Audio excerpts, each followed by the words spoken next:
Kota tua Jakarta menyimpan segudang cerita bersejarah yang tak lekang dari masa ke masa.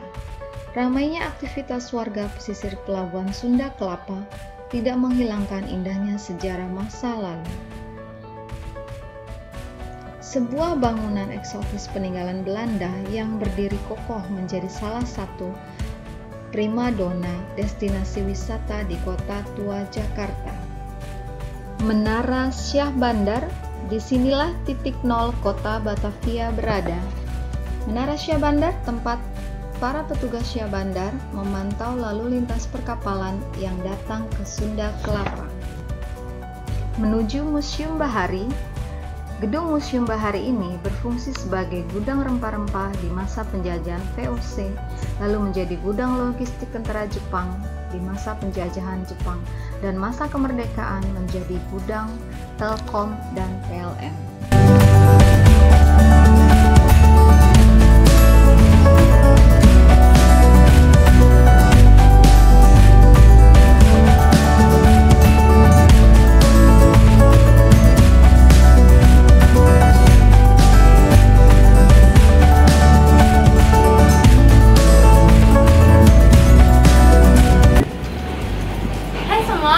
Sekarang kita berada di Museum Bahari. Nah, di dalam penjaringan Jakarta Utara. Nah, kalian udah pernah dengar kan Museum Bahari ini? Sekarang sudah di pintu masuk. Sekarang waktunya kita masuk. Let's go. Memasuki gudang A, Museum Bahari, ruangan pertama yang ditemui adalah ruangan perkembangan pelayaran Nusantara. Di dalamnya terdapat sebuah lukisan tentang tata kota Batavia sekitar abad 17 hingga 18, di mana tergambar wilayah Batavia yang dikelilingi tembok sebagai garis terdepan pertahanan kota. Tembok ini dibangun sepanjang 5 km yang mengelilingi area seluas 130 hektar. Tembok kota sisi utara kini masih berdiri kokoh dan dapat ditemui di bagian depan Museum Bahari. Di ruang awal perkembangan pelayaran Nusantara terdapat berbagai koleksi alat-alat pelayaran, teknologi perkapalan, dan miniatur kapal-kapal yang dipakai bangsa asing yang singgah di pelabuhan Sunda Kelapa, serta perahu layar yang digunakan masyarakat Nusantara untuk melakukan aktivitas kemaritiman seperti berdagang, alat transportasi, hingga armada perang.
Ini adalah salah satu perahu tradisional yang terdapat di Museum Bahari.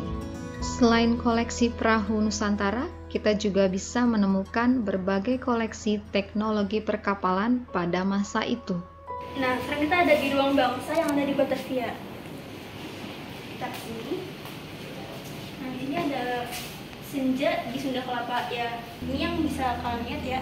Ini tuh termasuk orang-orang yang pernah datang ke Batavia untuk mengambil rempah-rempah. Ini kita berada di ruang kedatangan bangsa asing ke Nusantara.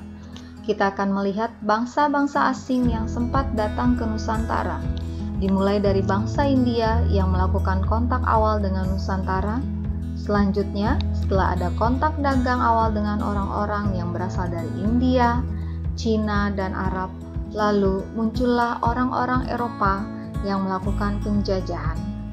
orang-orang penjajah dari Eropa yang datang untuk menguasai rempah-rempah di Nusantara. Rempah-rempah menjadi tujuan mereka menguasai Nusantara. Di sini ada beberapa gambaran rempah-rempah Nusantara. Rempah-rempah merupakan bagian dari kekayaan yang ada di Nusantara.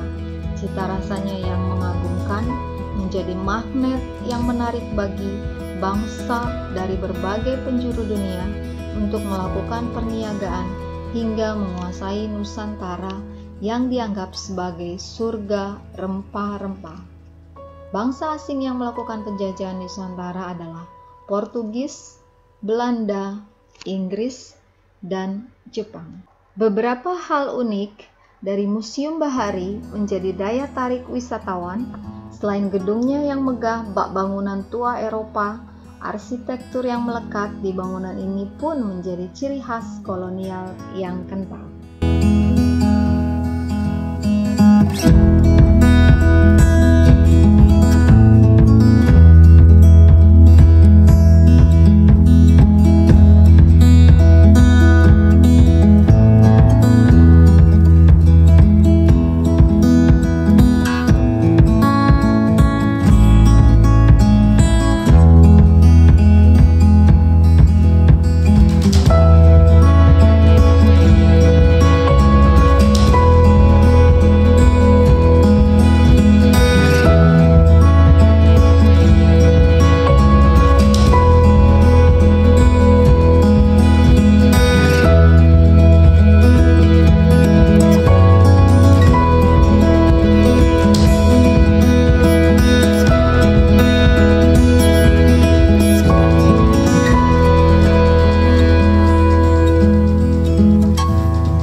kalian yang udah nonton ini, dan semoga ini bermanfaat ya untuk jalan-jalannya.